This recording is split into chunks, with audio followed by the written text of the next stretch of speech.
उनको लाया जाए, हम ऐसे लोगों को जिंदा जला दें।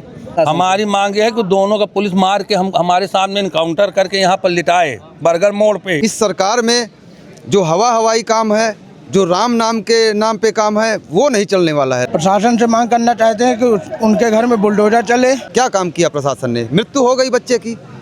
अगर प्रशासन सही से काम किया होता, अगर आपका सर्विलांस सही से ट्रेस किया होता या आपका सिस्टम सही होता तो सिस्टम जरूर काम में आता। आपका सिस्टम काम का नहीं है। नमस्कार दर्शक, न्यूज़ 24 में आपका स्वागत है। मैं राज निषाद। इस समय हम आ चुके हैं बड़गढ़ मोड़ पे, जहां पर एक व्यापारी की बेटे की किडनैपिंग होती है और उनके पास फ़ोन आता है कि आपका लड़का कहाँ है। वहीं पर व्यापारी द्वारा पूछा जाता है कि आपका लड़का कहाँ है। इससे पहले व्यापारी कुछ समझ पाते और उनके पास ये कहा जाता है फ़ोन के माध्यम से कि जो आपका लड़का है, आप उसको लेकर बचाना चाहते हैं तो आप बड़गढ़ वहाँ पर घाटी पर आइए और आकर 40 लाख रुपए लेकर आइए। और जैसे इस चीज़ की जानकारी व्यापारी को होती है, व्यापारी जो है अपना चारों तरफ पता करने लगते हैं घर के आसपास। और वहीं पर घर के बगल में ही किराएदार एक 12 साल से रह रहे थे, इरफान और कल्लू, और उनके द्वारा ही बच्चे को किडनैप किया गया था। आइए, हमारे साथ कुछ व्यापारी जुड़ चुके हैं यहाँ पर। पूरा नेशनल हाईवे 35 जाम किए हुए हैं। आइए इनसे जानकारी लेते क्या है पूरा मामला और क्या घटना है। क्या नाम भैया आपका? सुशील नाम है मेरा। तो ये बताइए क्या घटना हुई है यहाँ पर? यहाँ पर एक बच्चे का ट्यूशन पढ़ के आया है, उसके बाद उसको गाड़ी सिखाने के बहाने से उसको बुला के उसको घर के अंदर ले गए हैं, उसको मार दिया है। कौन बुलाया था? इरफान और कल्लू नाम के दो मुसलमान हैं। हाँ, और वो कहाँ के रहने वाले हैं? वो लोग इलाहाबाद के तरफ के रहने वाले हैं। उनका बहनोई यहाँ सानू रहता है। हाँ। उन्हीं के माध्यम से वो बरगढ़ में आके बसे हैं। हाँ। और अलमारी बक्से का काम करते हैं और उन्होंने ही उसको मारा। यहाँ पर जो नेशनल हाईवे 35 आप लोगों ने जाम किया है, जो सारे व्यापारियों ने मिलकर, हाँ। क्या मांग है आपको प्रशासन? हमारी मांग है कि दोनों का पुलिस मार के हम हमारे सामने इनकाउंटर करके यहाँ पर लिटाए बर्गर मोड़ पे। और पुलिस प्रशासन द्वारा क्या जानकारी दी जा रही है? पुलिस प्रशासन द्वारा जैसे न्यूज में चल रहा है कि एक इनकाउंटर हुआ, एक घायल है, तो हम कैसे मान लें कि उसका इनकाउंटर हुआ? हमको दिखाया जाए। अभी तक आपको किसी भी प्रकार की कोई पुष्टि नहीं हुई? नहीं, कोई पुष्टि नहीं। पुष्टि हमारे सामने दिखाई जाए, उनको लाया जाए, हम ऐसे लोगों को जिंदा जला दें। और बताइए, यहाँ पर जो काफ़ी ज़्यादा वो व्यापारी इकट्ठा हुए हैं और भीड़ लगी हुई है, सब लोग चक्का जाम किए हैं, तो क्या चक्का जाम कैसे हटाने का आप लोग कोशिश करेंगे? वो दोनों को मार के यहाँ लाश ले आए तो चक्का जाम हट जाएगा। तो प्रशासन द्वारा क्या कहा जाए? प्रशासन उनको मार के लाए। जैसे योगी जी जो सबके हम इनकाउंटर करवाते हैं तो उन्होंने जघन्य अपराध किया है। ये अपराध नहीं है। उस बच्चे को देखिए, हथौड़ा से कूट के हैं। बेचारा छोटा सा बच्चा का पूरा काला पड़ा है। लाइटिंग में उसका सर लाइटिंग घर में घुसेड़ दिए हैं। और ये जो है जहाँ पर ये घटना की जा रही थी, वो घर से कितना दूर था? घर के उसके बगल से है, बिल्कुल जुड़ा हुआ। बगल से है? हाँ, 10 साल से साले 12 साल से उसके घर में व्यवहार बनाए थे, खाते पीते भी साले। तो पुलिस प्रशासन को कोई जानकारी दिए थे जब उनका किडनैपिंग हुआ? तो पुलिस प्रशासन को प्रशासन को जानकारी दी कि प्रशासन भी ढूंढने पे था, वो भी साले साथ में ढूंढ रहे थे। अच्छा, जो आरोपी थे वो भी ढूंढ रहे थे। हम लोकेशन देख रहे थे। 1-1:30 बजे रात को आए हैं, 2 बार लोकेशन देख रहे थे कि मौका मिले तो बच्चे को लेकर कहीं फेंक दें। फिर शंका के आधार में उन्हें पकड़ा गया, तब वो कबूल किए।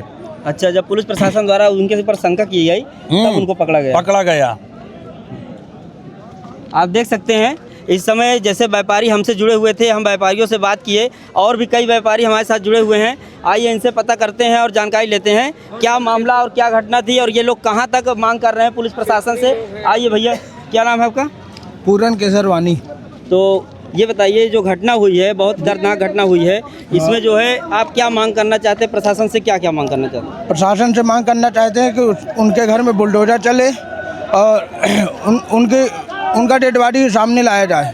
अच्छा, जब तक डेड बॉडी नहीं लाई जाएगी तब तक आप धरने पर रहेंगे? धरने पे रहेंगे। जनता यहाँ से नहीं हटेगी। आइए आपको दिखाते हैं, यहाँ पर जो है लगातार व्यापारियों द्वारा आंदोलन किया जा रहा है। भैया, क्या नाम है आपका? हाँ, क्या नाम है आपका? सुरेश कुमार पांडे। ये जो घटना हुई है उसमें आप क्या मांग कर रहे हैं प्रशासन से? अब प्रशासन से यही कि उस बच्चे की हमारी मांग पूरी की जाए। तो क्या मांग कर रहे हैं आप प्रशासन से? कुछ मांग कर प्रशासन से कि यही होगा। मतलब जो बच्चे के साथ घटना हुई है वही घटना उसके साथ भी होनी चाहिए? नहीं, उसको मेरे सामने पेश किया जाए। अच्छा, कितना बड़ा है वो? तो प्रशासन द्वारा कोई जानकारी नहीं, अभी तक? हमारा हिंदू धर्म इतना नाबुझ थोड़ी ना है। अभी तक प्रशासन द्वारा कोई जानकारी आपको मिली है?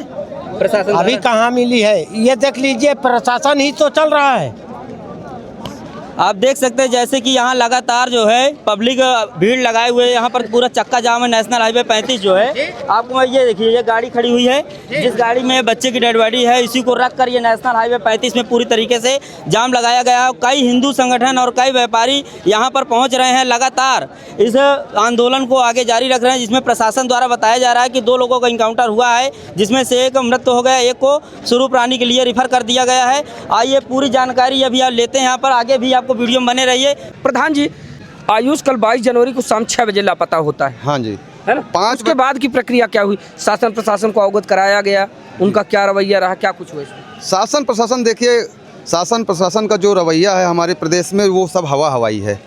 उस पर अगर ध्यान दिया जाए तो हर एक आदमी प्रताड़ित है। प्रशासन से लोग डरते क्यों है? शासन हमारी मदद करने के लिए है ना, सत्यमेव जयते, ये वो दुनिया भर का लिखा रहता है। हेल्पलाइन डेस्क महिला भी है, फिर भी महिला प्रताड़ित है। हेल्पलाइन डेस्क चौकियाँ भी है और 100 डायल भी है, जो आपके दरवाजे तक पहुँचेगी। दरवाजे तक पहुँचने के बाद आप क्या करते हैं? कुछ काम नहीं करते हैं, वसूली करके चले जाते हैं। तो ये प्रशासन का रवैया, ये इस सरकार में जो हवा हवाई काम है, जो राम नाम के नाम पे काम है, वो नहीं चलने वाला है। आयुष की गायब होने के बाद जब बरगढ़ थाने में जाकर इसकी सूचना दी गई तो प्रशासन की क्या भूमिका रही उस समय? प्रशासन तो देखिए, प्रशासन अपना काम कर रहा था और क्या काम किया वो हमारे सामने है। क्या काम किया प्रशासन ने? मृत्यु हो गई बच्चे की। अगर प्रशासन सही से काम किया होता, अगर आपका सर्विलांस सही से ट्रेस किया होता या आपका सिस्टम सही होता तो सिस्टम जरूर काम में आता। आपका सिस्टम काम का नहीं है। तो क्या आप इस घटनाक्रम में प्रशासन की लापरवाही मानते हैं? बिल्कुल लापरवाही है। सबसे पहले तो इन्हीं को भुगतना चाहिए। बच्चा हमारा क्यों चला गया? हमारे बगल से चला गया और ना आप इधर उधर घूम रहे हो। आपका सिस्टम क्या है? आरोपी कल्लू इरफान क्या यहीं के रहने वाले थे? यहाँ के रहने वाले नहीं थे। हमने जस्टिफाई करने की कोशिश क्यों नहीं किया? प्रशासन ने जस्टिफाई करने की कोशिश क्यों नहीं किया? उनको अभी हमारे यहाँ 50-60 लोग रोहिंग्या रह रहे हैं, हम 5 साल से दे रहे हैं, उनका कोई जवाब नहीं दे रहा है कि वो क्यों रह रहे हैं। हमारे ही ज़मीन पे रह रहे हैं, हमारा ही खा रहे हैं, बकरियां चोरी कर रहे हैं। आज इंसान चोरी होने लगे यहाँ पे हमारे बरगढ़ ग्राम पंचायत में। अच्छा, हाँ, रोहिंग्या आज हमारे यहाँ 10 साल से रह रहे हैं और उनका कोई काम नहीं है, सिर्फ चोरी करना है।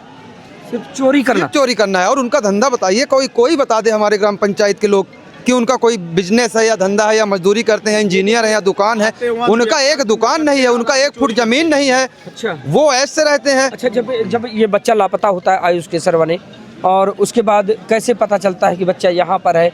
ये जब बच्चा गायब हो जाता है, जब बच्चे की जानकारी मिलती है, तो जो किडनैपर है या जो उसको अरेस्ट किया था, जो रखा था अपने पास, वो खुद ही घूम रहा था हम लोगों के साथ 11 बजे तक। वो खुद ढूंढवा रहा था? हाँ, खुद ढूंढ रहा था। और कैमरे में जब हम जाते थे खोजने तो वो भी देख रहा था कि कहीं हम तो नहीं दिख रहे हैं। मतलब वो एक प्रकार से खुफिया बनकर आपके बीच में ही था। फिर जब पुलिस आई तो पुलिस जब छानबीन करने गई तो बगल वाले को भी सोचा होगा, उनके दिमाग में आया होगा कि यहाँ भी देखें, तो वो अपने से बोलता है हमें पूछे हैं क्या? मतलब दोनों लोग बोलते हैं कि हमें बुलाए हैं क्या, जबकि उनसे पूछा ही नहीं गया, न बोला गया। बस हमको आजू बाजू भी चेक करना है ना, अगल बगल भी जी। तो जब चेक किया गया तो वहाँ पता चला, तो उनको अरेस्ट कर लिया गया। और जब अरेस्ट कर लिया गया तो परिजन को नहीं बताया गया, उस घर में लॉक कर दिया गया प्रशासन के द्वारा, शासन के द्वारा। जब लॉक कर दिया गया फिर इन्होंने अपनी प्रक्रिया चालू की। हाँ, और उनको इन्होंने डेथ पाया लेटरिन बाथरूम में, उन्होंने कंबल से लपेट के बाथरूम में फेंक दिया गया था। लेकिन बेरहमी किस तरह मारी गई, अंदा डाला गया, हथौड़े से वो बटखरा मारा गया। हाँ, उसका शरीर देखिए आप, एक पूरी हड्डी, मतलब बयान नहीं हो पाता है कि उसकी हालत। लोगों ने घटना को अंजाम दिया है, बड़ी दर्दनाक मौत दिया है। और बताया जा रहा है कि भी तीनों का इनकाउंटर हुआ है, 3 लोगों का इनकाउंटर बताया नहीं, एक का इनकाउंटर हुआ है, जो जानकारी हमें प्राप्त हुई है। सही है जी, सही है, इनकाउंटर हुआ है, एक का इनकाउंटर हुआ है। एक इनकाउंटर में मारा गया जी, डेथ है उसका, इनकाउंटर में मारा गया है। और इरफान है या कल्लू? इरफान मारा गया जी। इरफान और कल्लू नाम के 2 शख्स जिन्होंने एक 11 वर्षीय मासूम बच्चे की जान ले ली। 40 लाख की फिरौती मांगने पर जब ना मिली तो उसके बाद उन्होंने उस बच्चे को इस दुनिया से रुखसत कर दिया और उसकी डेड बॉडी को, जिस घर में वो लोग किराए पर रहकर बक्से का व्यापार किया करते थे, उसी घर में उस बच्चे की बॉडी को वो लोग छिपा रखे थे। फिलहाल यहाँ पर आप देख पाएंगे लोगों में भारी आक्रोश देखने को मिल रहा है। अब इस पूरे घटनाक्रम को लेकर जिस तरह से लोगों ने चक्का जाम किया है। जिलाधिकारी चित्रकूट पुलकित गर्ग जी और पुलिस अधीक्षक चित्रकूट अरुण कुमार सिंह जी मौके पर पहुंचे हैं और लगातार पीड़ित परिवार से संपर्क साधने का काम कर रहे हैं। यहाँ पर आप देख पाएंगे, देखिए किस तरह से लोगों में भारी आक्रोश देखने को मिला। देखिए अभी वो शायद यहाँ से जा रहे हैं। देखिए ये देखिए लोगों का जो आक्रोश है, लोगों की जो गुस्सा है वो सीधे तौर पर कैमरे में देखी जा सकती है। जिलाधिकारी चित्रकूट पुलकित गर्ग जी और साथ ही पुलिस अधीक्षक चित्रकूट अरुण कुमार सिंह जी यहाँ से अब जाते हुए, ये देखिए। तो दोस्तों बता दें कि ये जो घटना है चित्रकूट जनपद के बरगढ़ थाना क्षेत्र के अंतर्गत घटती है और जो पीड़ित परिवार है उनका नाम है अशोक केसरवानी। 11 वर्षीय उनका पुत्र था आयुष केसरवानी, जिसको फिरौती के चलते कत्ल कर बक्से में बताया जा रहा है कि पैक कर दिया गया। और अब जैसे ये घटना तूल पकड़ती है तो यहाँ पर जो आसपास के क्षेत्रीय इलाकाई लोग हैं वो आकर NH-35 को जाम कर लेते हैं। लोगों का कहना यह है कि जिस तरह से एक 11 वर्षीय मासूम की गई है उसके सापेक्ष हमें न्याय चाहिए। और दोस्तों पीड़ित परिवार की दशा और स्थिति को देखते हुए जिलाधिकारी चित्रकूट पुलकित गर्ग जी साथ ही पुलिस अधीक्षक चित्रकूट अरुण कुमार सिंह जी मौके पर पहुंचे हैं। उन्होंने लगभग आधा घंटे तक पीड़ित परिवार से जो है मिलकर उनसे बातचीत की, उनको सांत्वना दिया है कि इस पूरे घटनाक्रम को गंभीरता से लेते हुए जो भी उचित वैधानिक कानूनी कार्रवाई है वो प्रचलित की जाएगी। फिलहाल अभी के लिए बताया जा रहा है कि जो एक आरोपी है इरफान, उसका एनकाउंटर हुआ है। अब उस पर भी सवाल खड़े हो रहे हैं। जब यहाँ पर क्षेत्रीय लोगों से हमने बातचीत की, क्षेत्रीय लोगों का कहना यह है कि जब तक उसकी डेड बॉडी को हमारे सामने नहीं लाया जाता है तब तक हमें विश्वास कैसे क्या होगा। फिलहाल इस घटना से जुड़ी प्रत्येक जानकारी लगातार आप लोगों तक यूँ ही पहुँचाते रहेंगे। बने रहिए दर्शक लोग 24 के साथ। मिलते हैं फिर से किसी नई अपडेट के साथ, तब तक के लिए नमस्कार।